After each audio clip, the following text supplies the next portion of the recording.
IAS will discuss science and technology.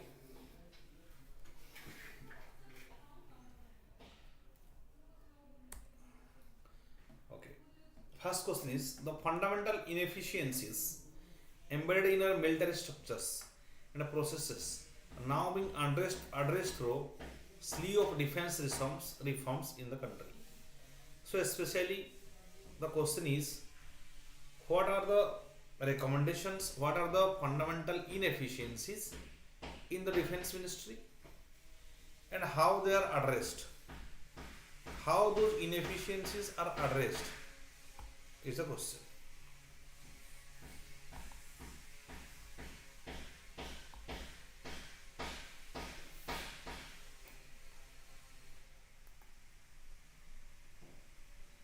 Okay. Various committees on defense reforms in India like Naresh Chandra Committee, D.V. Sekhatkar Committee have focused attention in the inefficiencies in our military structures and processes and need for the urgent reforms. In this context, a number of defense reforms have been initiated in the past few years. What are the embedded inefficiencies in military structure processes are corresponding steps. What are the steps? One is organization. To promote jointness in actions and have three arms of Indian military operate with one another, not as individual services but as armed forces of the Union. Earlier there were individual services. For example, the army chief, army chief, there is nobody above the army chief, right? It's individual services. There is no link of coordination between the army, the navy and the army, navy and the air force. But now there is CDS, right? Chief of Defence Staff, who is within from the military. There is always Defence Ministry, Defence Secretary. But the fact is that there should be a rank holder who is above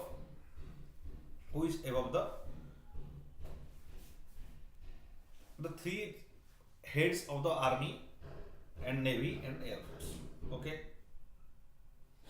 So now they are under one services, that is the armed forces of the Union, and there is Chief of Defence Staff. Recent moves towards integrated theatre commands in the direction of better coordination, efficiency, resource control in both budgetary and operational. Leadership structure. The siloed driven approach in defense planning resulted in the lack of an integrated view. Issues like threat perception, force structure were not managed by a centralized and authoritarian overview. The government has sought to address it by appointing India's first Chief of Defence Staff (CDS) and creating a Department of Military Affairs and India's first CDS, Chief of Defence Staff. So leadership is synchronized, or that is under one single-handed authoritative leader, right? That is the Chief of Defence Staff. So issues like threat perception and integrated view of all the defense issues are addressed in this manner. Okay. Now, the government has created Department of Military Affairs.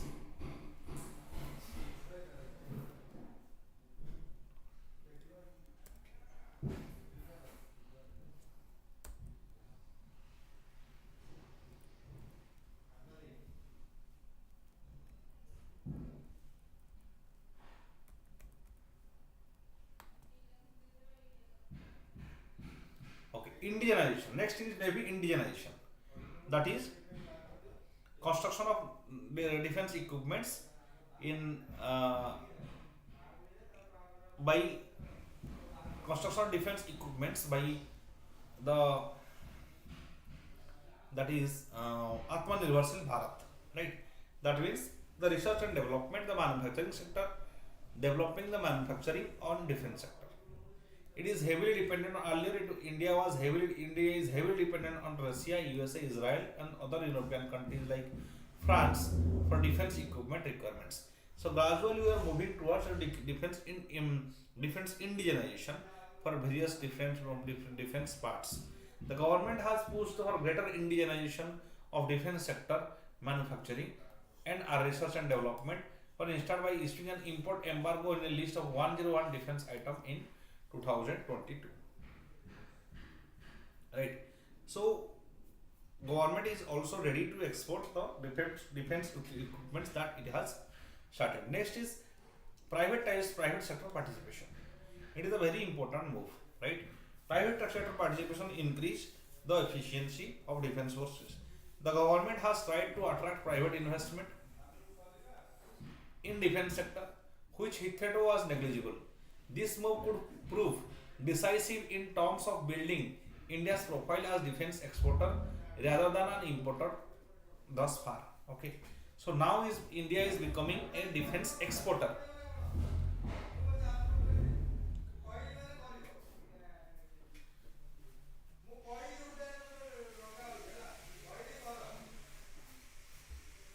Okay. So now India is moving towards a defense recognition of defense exporter than a defense importer. Next, by private sector participation, we have a strong private sector base, and private sector participation will be that will become complementary to the government efforts, and that will help to make proper development in the private sector by this private sector participation will help the government to achieve the target with respect to efficiency and management, and also utilizing the resources available to private sector such as fund. Next is corporatization. Suppose India is purchasing different equipments from France, and government of India do not have sufficient money for research and development. Now we can include the private sector. For example, Adani, Ambani, they are huge capitalists. And if you are purchasing from Adani and Ambani, that is much better than when we are purchasing from France, because our people got employed, our people are getting employment, right? And our that will also save our foreign exchange reserves, and that will also give the boost to Indian defense sector, and defense industry will that will emerge as a proper industry providing various employment and also revenue to the government of India.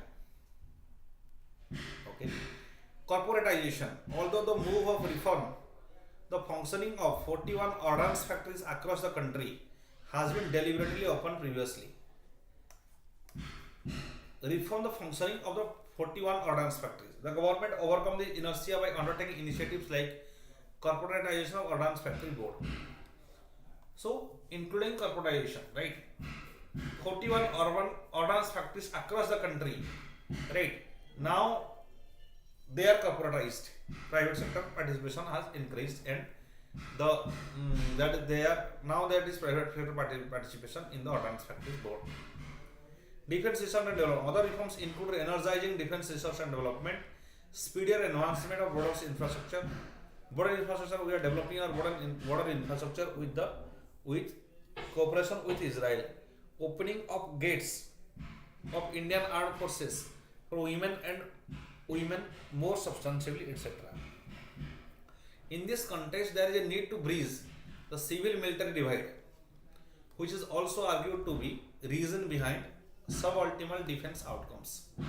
However, this can be addressed after the inherent deficiencies in our defense processes, structures are taken care of, and processes of defense reforms taken to its logical conclusion. And processes of defense reforms are taken to its logical conclusion. So now there is civil-military divide. Now there is need to bridge the civil-military divide. That means the civilian government and military, they have to cooperate with each other, and also civilian can also take actively in research and development. Okay, so we can get only then only we can get the optimal defense outcomes. Next,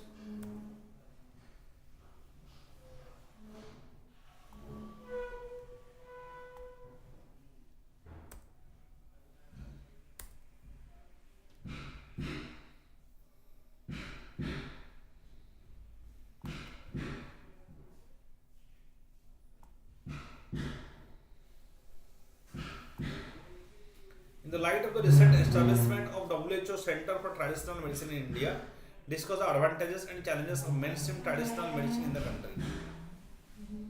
Right? According to World Health Organization, traditional medicine is the sum total of knowledge. Yes, WHO Center, Global Center for Traditional Medicine. This is developed in Gujarat. In Gujarat, this is developed.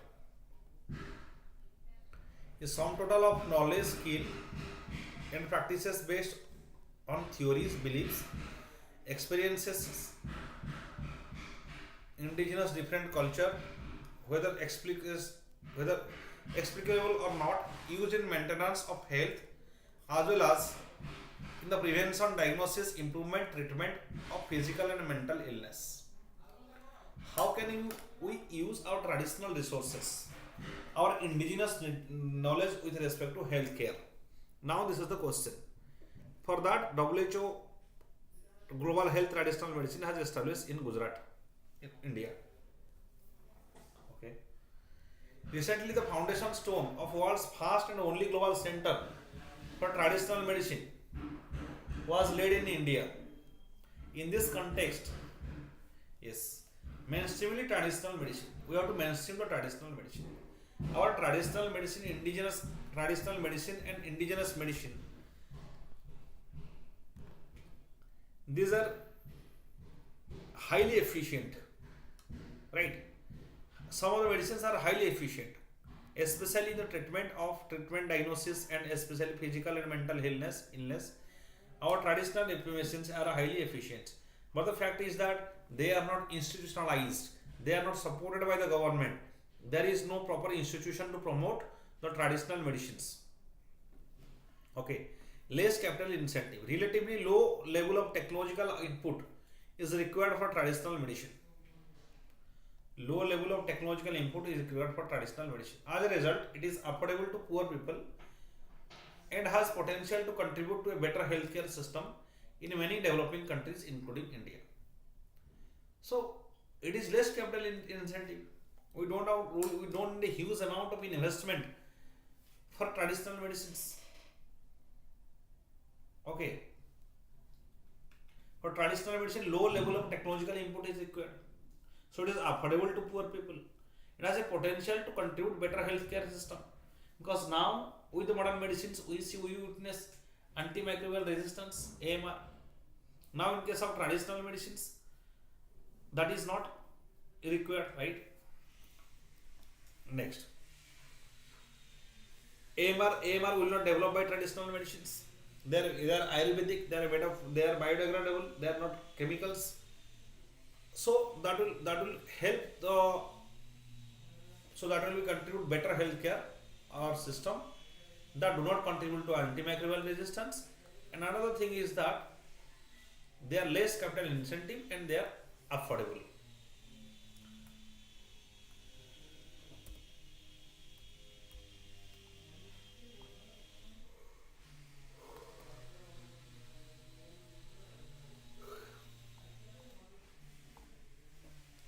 Enhancing the accessibility to public health facilities.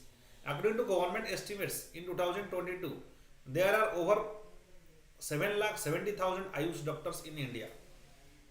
7,70,000 Ayush doctors in India, which are more than half of the practitioners of Ayurveda, in which more than half are practitioners of Ayurveda. Over a third practice homeopathy, 6% are Unani, rest are practice are other systems. The proportion of traditional medicine practitioners in some of the poorest part of the country is high. Poorest part of the countries where the modern medicine do not reach, the modern healthcare system do not reach. Those people, they rely on the traditional medicines even today, especially the remote areas in other village areas of a particular geographical location. Next is another feature is high accessibility of traditional medicine. According to WHO, 80% of the world's population is estimated to use traditional medicine such as herbal medicine, acupuncture, yoga, indigenous therapies, and others. 80% of the world population is estimated to use to some amount of traditional medicines like herbal medicines for long-term health. Next is improved doctor to patient ratio. Now that's a big problem of India. In India, we do not have sufficient doctors. Our doctor to patient ratio is much below the world average, right? Doctor to patient ratio is 1:1,456. If you consider an allopathic doctors, ratio ratio will come to 1:800. If IAS practitioners are added, this is much better than WHO recommendation of 1:1000, right? So it is much better than WHO recommendation of WHO recommendation between 1:1000 means in 1000 population at least there should be one doctor. So it will be in case of allopathic it is 1:800 and it will be 1:1456 if we add the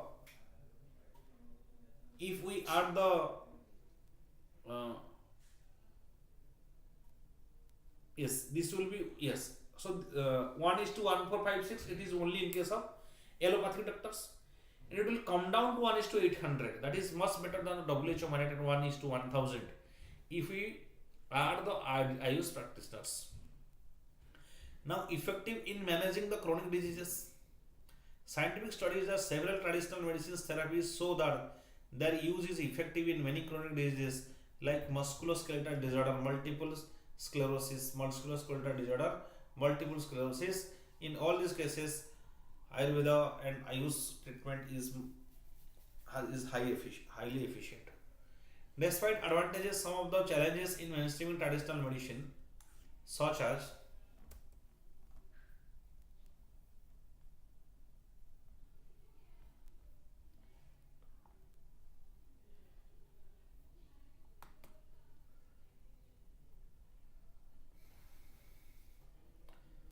there are various challenges. What are the challenges with respect to traditional medicine? First is marginalization of traditional medicine. Until recently, IAS and allopathy healthcare system has a separate watertight compartments, disproportionately more weightage to allopathy. We are highly focused on allopathy, right?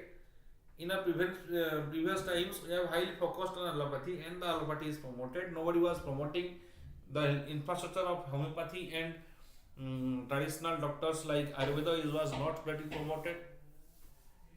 So marginalization of traditional medicine, it has happened. Skewed financing. In budget 2021, the Ministry of Health and Family Welfare (MOHFW) has allocated 86,000 crore, whereas Ministry of IAS was allocated only 3,500 crore. So Ministry of Health and Family Welfare, it has got a huge amount of money as compared to the Ministry of IAS. Such a skewed financing would naturally create a gap between IAS and allopathy in terms of research, education, and training. So those who are Ayurvedic practitioners, they can be treated, utilized by the government of India by proper training, research, and education, and we can send them to the rural areas, because Ayurvedic medicine, those doctors, they usually serve in the rural areas.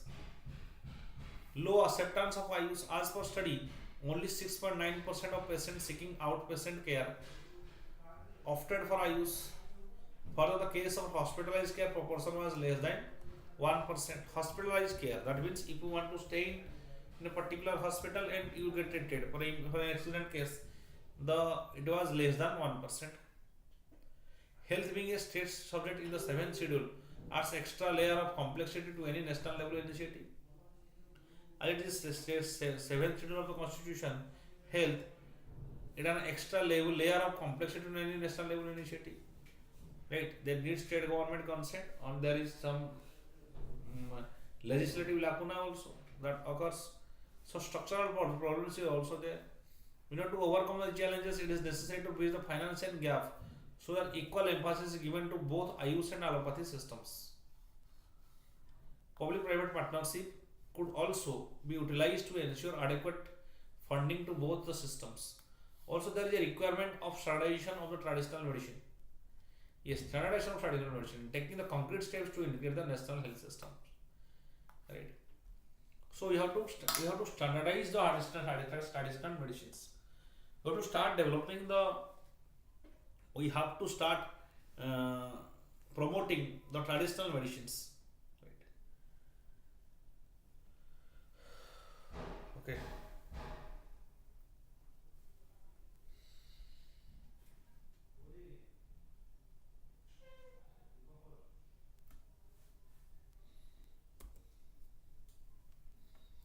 Next.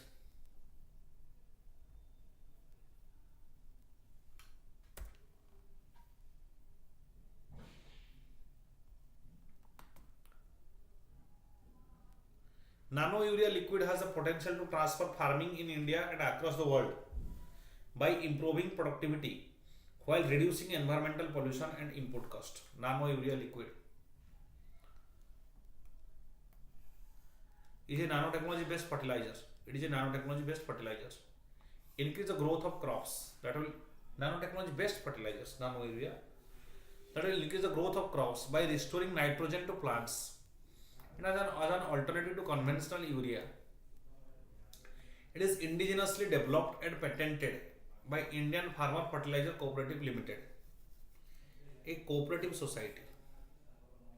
It is indigenously developed and patented. The potential of nano urea liquid to transform farming in India and across the world by improving productivity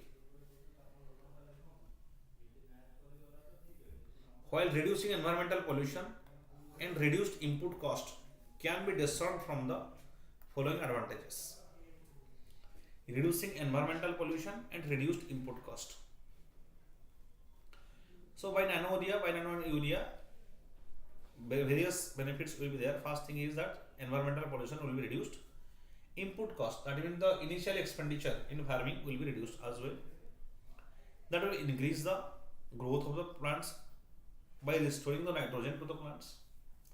So nano urea. Next is lower volume of fertilizers is needed. You don't need huge fertilizers. On average, farmer in India applies 2 bags of urea in 1 acre per crop season. The field trials have shown that 5 ml of bottle liquid, 500 ml of bottle of nano urea can replace a 1 bag of conventional urea. So the amount is very few as compared to, according to IFF, that is IFFCO, that is Indian Farmer Fertilizers Cooperative Limited. Then there is lower cost. The costing of the proposition of the nano urea liquid should make it more favorable over conventional urea, as its 500 ml bottle will be priced at 240. A 45 kg bag was 45 kg bag conventional urea was costing 267. So it is cost effective as well. New product will significantly bring down the cost of logistics and our warehousing. So as we have developed the cost of, as we have reduced the cost of urea, so that will reduce the investment, agriculture investment by a farmer in his farm.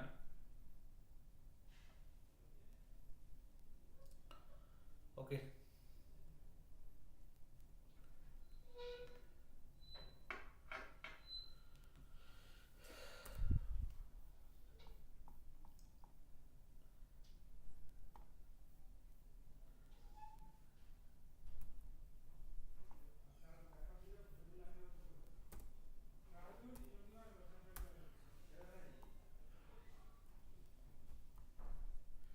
Next is better productivity. Nano urea has better productivity.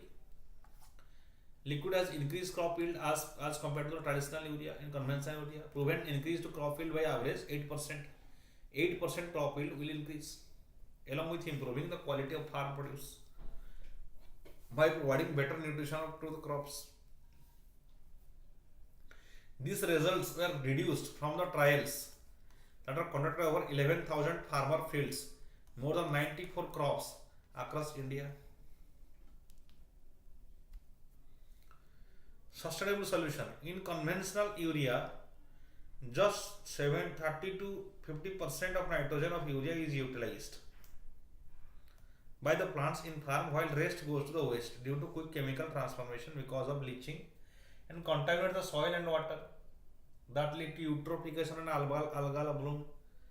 By surface runoff, around 50% of nitrogen that enter into surface runoff by surface runoff is that is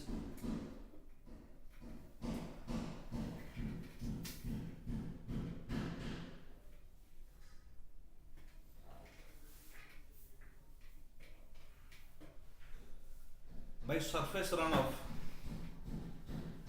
right? Huge amount of by surface runoff, huge amount of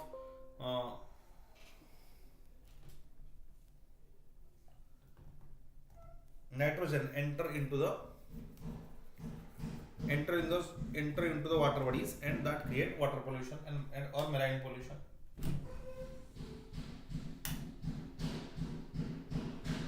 Okay. Now that can be prevented also. Leaching will contaminate soil and water bodies. Volatilization that causes emissions of nitrous oxide in the atmosphere, leading to air pollution and global warming, along with low nutritional efficiency for the crop. Low nutritional efficiency for the crop.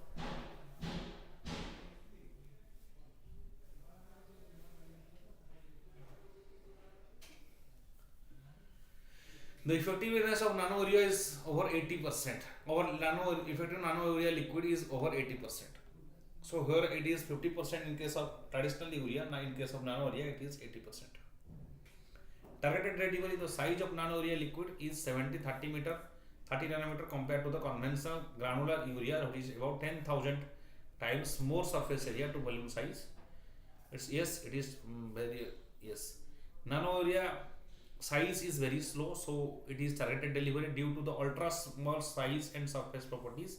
Nano urea liquid gets absorbed by the plants more effectively when spread on their leaves.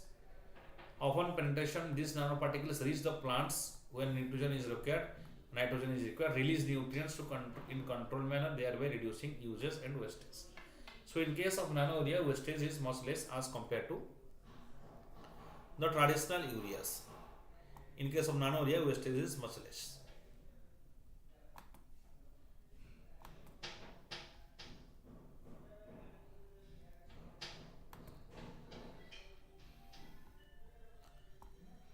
Toxicity compliant. Nano urea liquid is also tested for biosafety and toxicity according to the norms and followed by India. And international guidelines developed by OECD, which are adopted and accepted globally. Yes, tested and biosafety. Toxicity is less, are followed in India. In case of nano urea, toxicity is also according to the OECD direction. Since India is world's second biggest consumer of urea, India has planned to scale up production of nano urea liquid to potentially replace 13 million tons of urea by 2023, thereby revolutionizing the agriculture sector across the world. Right? So nano urea, which is highly efficient, now that is toxicity compliant. That means toxicity is low. So biomagnification, the increase of concentration of toxicity in our food, that will also decrease in case of that is biomagnification. Next is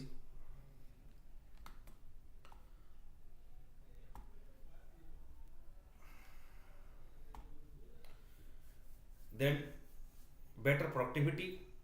Yes, it is highly productive. Sustainable solution, targeted delivery. Sustainable solution and targeted delivery.